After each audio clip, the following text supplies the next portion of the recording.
আসসালামু আলাইকুম viewers, welcome back to my channel. আজ আমি আপনাদের জন্য নিয়ে এসেছি গাজরের একটি নতুন ধরনের রেসিপি, ক্যারট ডিলাইট। এটার মধ্যে আপনি গাজরের হালুয়া, গাজরের বরফি, গাজরের জেলি সব রকমের স্বাদ পাবেন। এটা খেতে খুবই সুন্দর। চলুন বানিয়ে নেওয়া যাক। প্রথমে আমি এখানে 500 গাজর নিয়ে নিয়েছি। গাজরটাকে ছিলে ধুয়ে ভালোভাবে পরিষ্কার করে নিয়েছি। এরপর আমি এগুলোকে একটু ছোট ছোট করে পিস করে কেটে নেব। আমি এগুলো ছোট করে পিস করে কেটে নিয়েছি। এটা প্রেসার কুকারের মধ্যে দিয়ে দিয়েছি। আমি এগুলোকে একটু সেদ্ধ করে নেব। এরপর আমি এটার মধ্যে কিছুটা জল দিয়ে দেব। এরপর প্রেসার কুকারের ঢাকাটা লাগিয়ে দিয়ে আমি এটাকে 2 থেকে 3টে সিটি দিয়ে নেব। এরপর প্রেসার কুকারের ঢাকাটা খুলে আমি দেখে নেব যে গাজরগুলো সেদ্ধ হয়েছে কিনা। আমি একটা চামচের সাহায্যে আপনাদেরকে দেখাচ্ছি। দেখুন, গাজরগুলো আমার একদম সেদ্ধ হয়ে গেছে। আমি সমস্ত গাজরগুলো এভাবে তুলে নিয়ে একটা ছাঁকনির মধ্যে রেখে দেব, যাতে এটা থেকে জলও ঝরে যায় আর এগুলো ঠান্ডা হয়ে যায়। এগুলো আমার অনেকটাই ঠান্ডা হয়ে গেছে। আমি এগুলোকে এবার একটা মিক্সির জারের মধ্যে নিয়ে নিয়েছি। এরপর এটার মধ্যে 1/2 কাপ দুধ দিয়ে দেব, দিয়ে এটাকে ভালো করে একটা মিহি পেস্ট বানিয়ে নেব।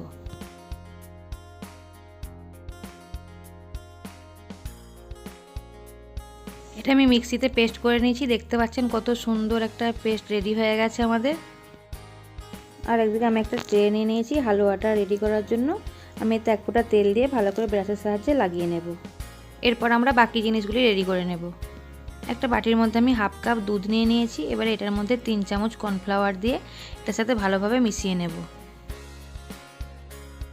রেডি করে রাখা পেস্টটা আমি একটা কড়ার মধ্যে ঢেলে নিয়েছি। এবারে এটার মধ্যে 1/2 কাপ চিনি আর গুলে রাখা কর্নফ্লাওয়ারটা দিয়ে দেব। দিয়ে এই সব কিছুকে ভালোভাবে আগে মিশিয়ে নেব। তারপর গ্যাসের ফ্লেমটা অন করব। এরপর গ্যাসের ফ্লেমটা অন করে দিয়ে ফ্লেমটা মিডিয়ামে রেখে এটাকে অনবরত নাড়তে হবে যতক্ষণ এটা ঘন হয়ে আসছে, তা নাহলে এটার মধ্যে গিলি পেকে যাওয়ার সম্ভাবনা থাকবে। দেখতে পাচ্ছেন আস্তে আস্তে এটা অনেকটাই ঘন হয়ে এসছে। এটার কালারটাও চেঞ্জ হয়ে গেছে। আমি এবারে এটার মধ্যে 1/2 চামচ ভ্যানিলা এসেন্স দিয়ে দেব, দিয়ে ভালোভাবে মিশিয়ে নেব, যাতে একটা খুব সুন্দর গন্ধ বেরোয়।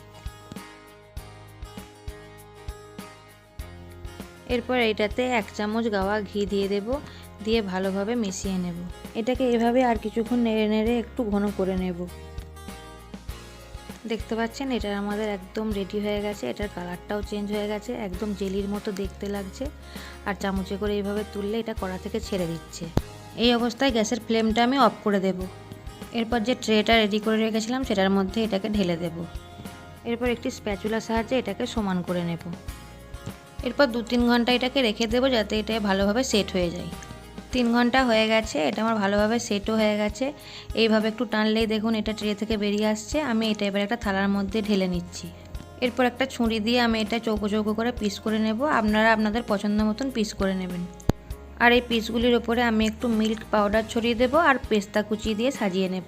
এটা খেতে খুবই সুন্দর, বাচ্চারা এবং বয়স্করা খুবই পছন্দ করবে। এটা বাড়িতে অবশ্যই ট্রাই করবেন আর কেমন হয়েছে আমাকে কমেন্ট করে জানাবেন।